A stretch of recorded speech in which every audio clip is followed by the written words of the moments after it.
అందరికీ నమస్కారం. గత 15 రోజుల నుంచి మాజీ శాసనసభ్యుడు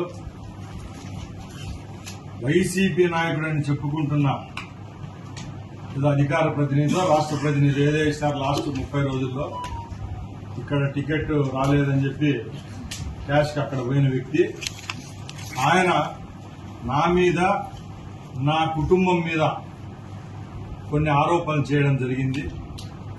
ఆరోపణలను ఒక మంత్రిగా కాకుండా స్థానిక శాసనసభ్యునిగా రాయచోటి ప్రాంతంలో పుట్టిన బిడ్డగా గత 40 సంవత్సరాలుగా రాజకీయ కుటుంబంలో ఉన్న నేను, మా తండ్రి గారు అయితేనే మా సహోదరుడు అయితేనే ఇదే రాయచోటి నుంచి శాసనసభ్యులుగా ఎన్నికైనా. ఇప్పుడు చెప్పుకునే ఆయన రాయచోటి కేర్ ఆఫ్ అడ్రస్ లేనాయన.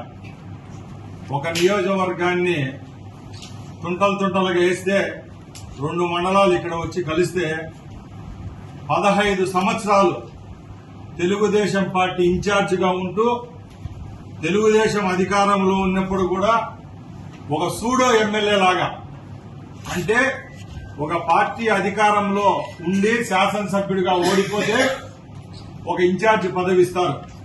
ఆ ఇన్ఛార్జి పదవి అడ్డం పెట్టుకుని వేలాది మంది తెలుగుదేశం పార్టీ కార్యకర్తల ఉసురు తగిలి వాళ్ళ యొక్క మాన ప్రాణ ధనంతో ఆడుకొని వాళ్ళ పేర్లతో పని చేసుకొని మహిళా కార్యకర్తల నాయకురాలను వధించి, ఆ మాటలు చెప్పకూడదు ఆయన గురించి, అలాంటి క్యారెక్టర్లెస్ ఫెలో నా గురించి మాట్లాడడం.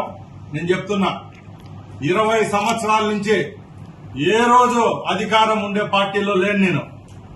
ఏ రోజు 20 సంవత్సరాల్లో ఒక్క రోజు కూడా అధికారం అడ్డం పెట్టుకుని నేను రాజకీయం చేయలా.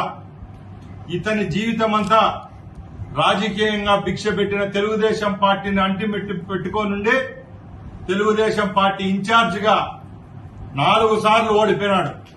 ఒకసారి లక్కిరెడ్డిపల్లి శాసనసభ్యునిగా, ఒకసారి రాజంపేట ఎంపీగా, 2 సార్లు రాయచోటి నియోజకవర్గ శాసనసభ్యునిగా పోటీ చేసి ఓడిపోయిన వ్యక్తి ఈ రోజు బట్టలు తీసి ఊడదీసి కొడతాడంట మమ్మల్ని.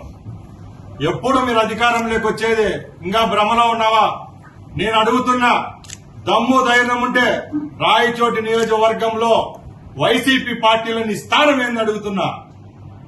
ధైర్యం ఉంటే, శక్తి ఉంటే చెప్పు. వైసీపీ పార్టీలో రమేష్ రెడ్డి స్థానం ఏంది? నువ్వు 11 కోట్ల రూపాయలకు అమ్ముడుపోయిన వ్యక్తివే. ఈ రోజు నాగా గురించి మాట్లాడే దమ్ముందా? ఒక్క టిప్పరు కంకరు ఎవడో మంత్రి పేరు చెప్పి తీసుకొని పోతే మంత్రి సహోదరుడికి, మేనల్లుడికి, బంధువులకు అంటగట్టే నీచమైన సంస్కృతి నీది. నేను చెప్తున్నా, 9 నెలలుగా అధికారంలో ఉన్నాం, శాసనసభ్యునిగా, మంత్రిగా ఈ నియోజకవర్గంలో ఉన్నా. ఎక్కడైనా నా తరపున ఎవరైనా దందాలు చేశారా? నేను అడుగుతున్నా. ఈ రోజు నేను మట్టి అమ్ముకుంటా అన్నావు, ఇసుక అమ్ముకుంటున్నా అంటున్నావు, అలాగే కంకర అమ్ముకుంటున్నా అన్నావు.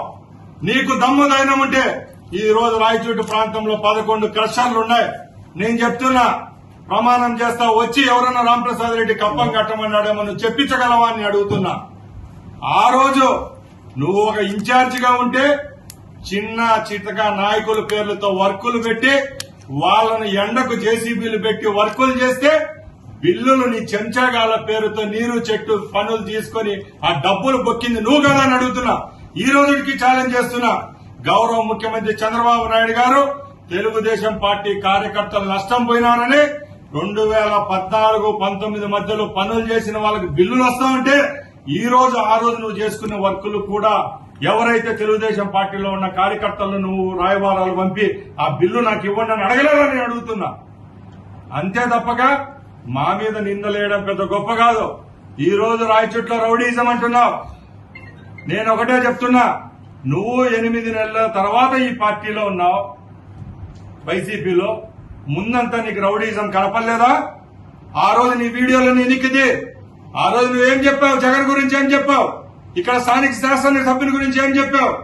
ఆ రోజు ఒకటి, ఈ రోజు ఒక నీతి అని నేను అడుగుతున్నా. ఈ రోజు నిజమైన పార్టీ అధికారంలో ఉంది, న్యాయపరంగా మేము పాలిస్తున్నాం కాబట్టి రౌడీ షీటర్లు ఎవరైతే ఉన్నారో వాళ్ళందరినీ నిన్న చేతులకు బేడీలు వేసి టౌన్ లో తిప్పామా లేదా అని అడుగుతున్నాం. ముఖ్యంగా మేము ఒకటే చెప్తున్నాం, ఈ రోజు నువ్వు ప్రెస్ మీట్లు పెట్టినప్పుడు నిన్న మొన్న నీ పక్కన కూర్చున్న రౌడీ షీటర్లు కాదని మేము అడుగుతున్నాం.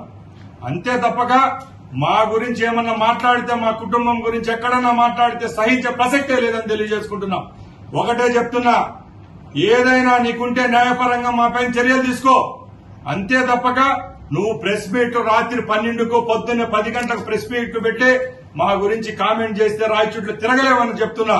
ఎందుకంటే ఈ రోజు నా మీద 2 అభియోగాలు పెట్టాడు ఆయన.